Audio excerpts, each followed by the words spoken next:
Hello and welcome to my short film about the Fiskerton skull, an interesting find that happened in Lincolnshire and was found by none other than myself. And that's a picture of a very younger me. I'm the person on the left who's alive and not the skull on the right, quite obviously. In May 2003, I was walking my dog and I was with my son. We were near Fiskerton, walking along the River Witham, and you can see the River Witham on the picture there on the left. Fiskerton is a village just to the east of Lincoln. Now on either side of the River Witham are drainage channels. On the south side it's the South Delf, on the north side it's the North Delf, and this is a picture a little bit further downstream from where I found the skull, and you can see the North Delf on the right of the right hand picture.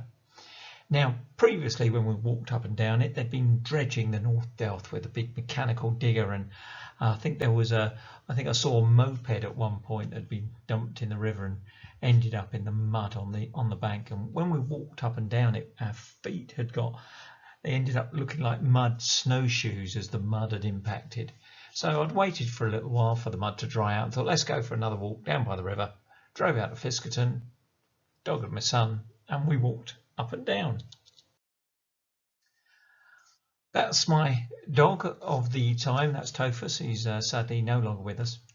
As we were walking along, we saw something that looked to me like a football. It was brown, but then again everything that had come out of the river had been brown.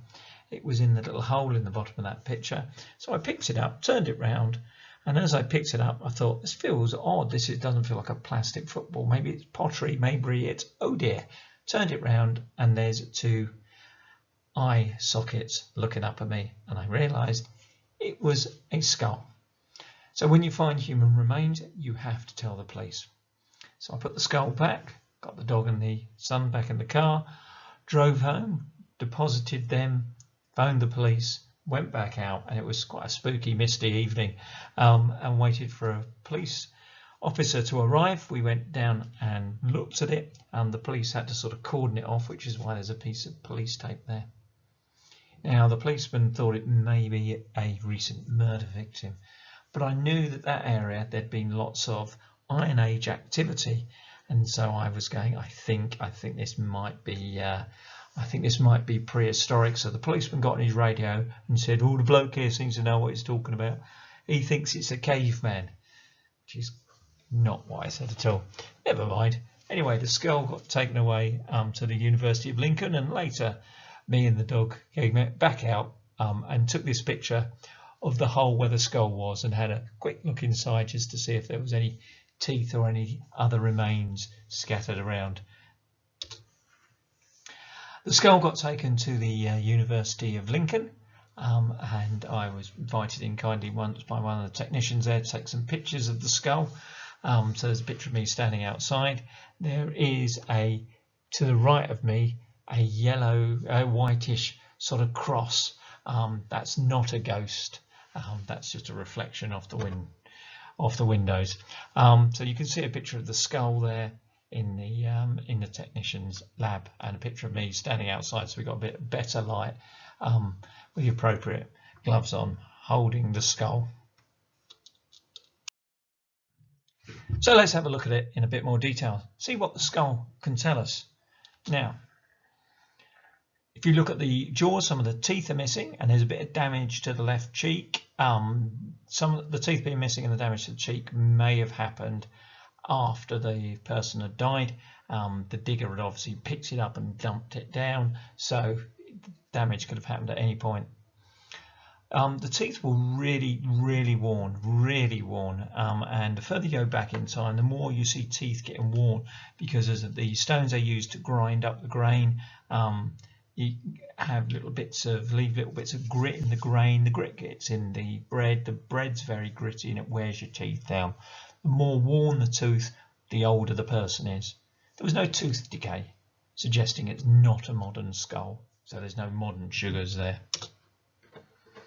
The parietal bones, your skull's made up of sort of sections, and when you're young, there's sort of gaps between them, and you get this fibrous material in the gaps, in these sutures, which are the gaps, and it slowly fuses together as you get older.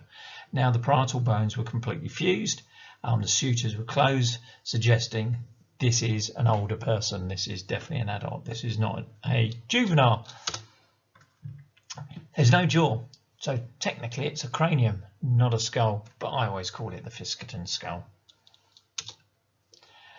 If you put your fingers on your eyebrows, if you can feel bony ridges, the chances are you're more likely to be a man, and if you can't feel bony ridges there, the chances are you're less likely to be a man, you're more likely to be a woman. It's not absolute, it's not a perfect way of telling the gender of someone, but this skull has quite pronounced superciliary arches. These are ridges under the eyebrows, suggesting it's probably a man. And if you put your finger on the back of your head and then run it down about an inch or a couple of centimeters, you might find a bony button. There's a really pronounced bony button on the back of my skull. It's an external occipital protuberance. It's usually there, and again, this is not perfect. It's usually more often there if it's a male than if it's a female.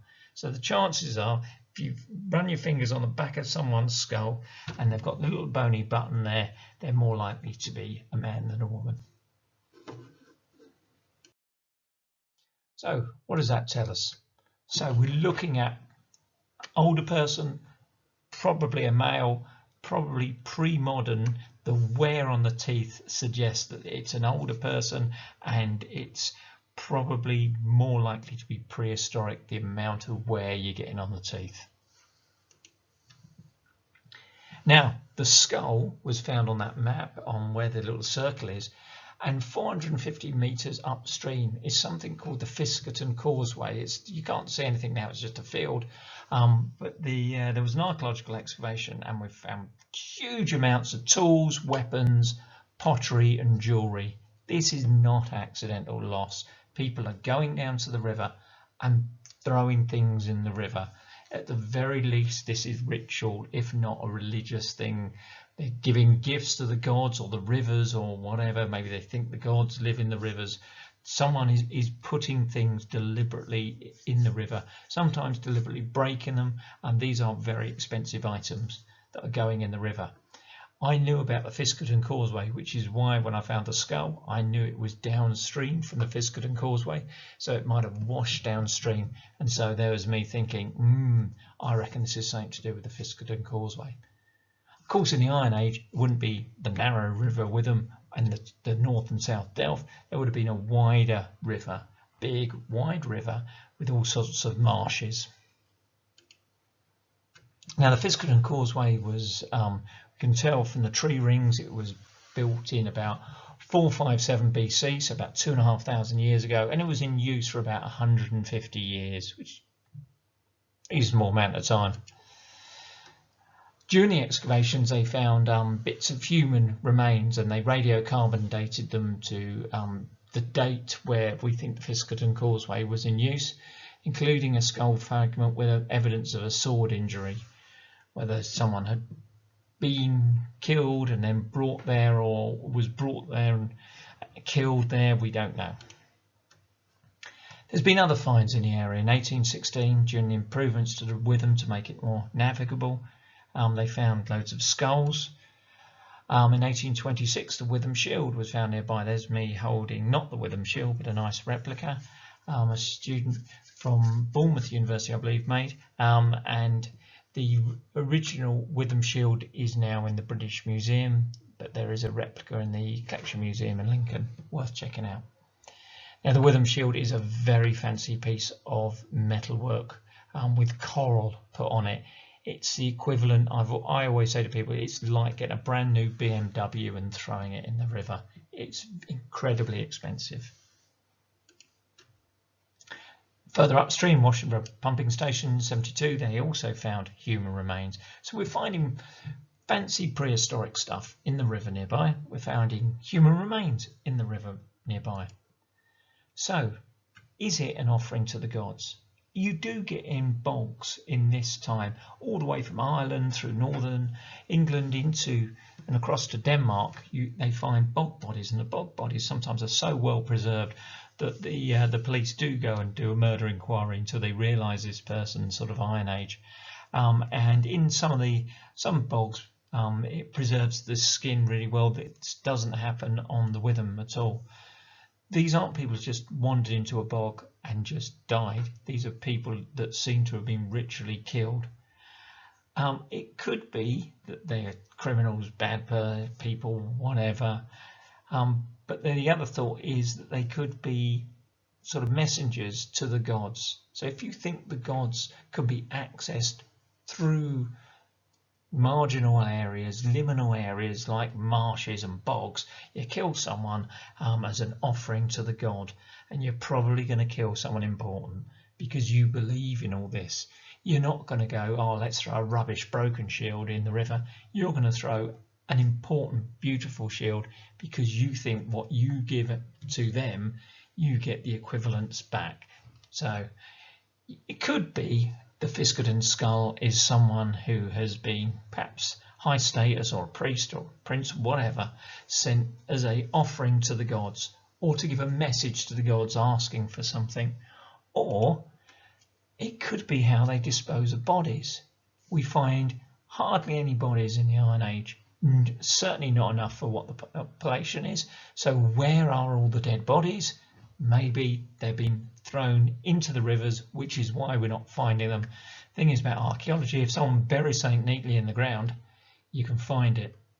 If they're not, if their bodies are just left out on the outside to just be pecked by wild animals or whatever, and don't enter into the soil, into the archaeological record, we won't find them. Or perhaps if you just throw them in rivers and they get washed away, we're not going to find them. So ritual murder and thrown in the river, or someone who just died perhaps of natural causes, and that's what they do with their remains, whether they throw the body in a hole or whether they leave the body exposed until it rots down to the bones and you gather the bones up and throw them in the river. We don't know. Fun to speculate. Thanks for listening to this. Like and subscribe as usual. I hope to bring you more interesting little films about the past. Thank you very much.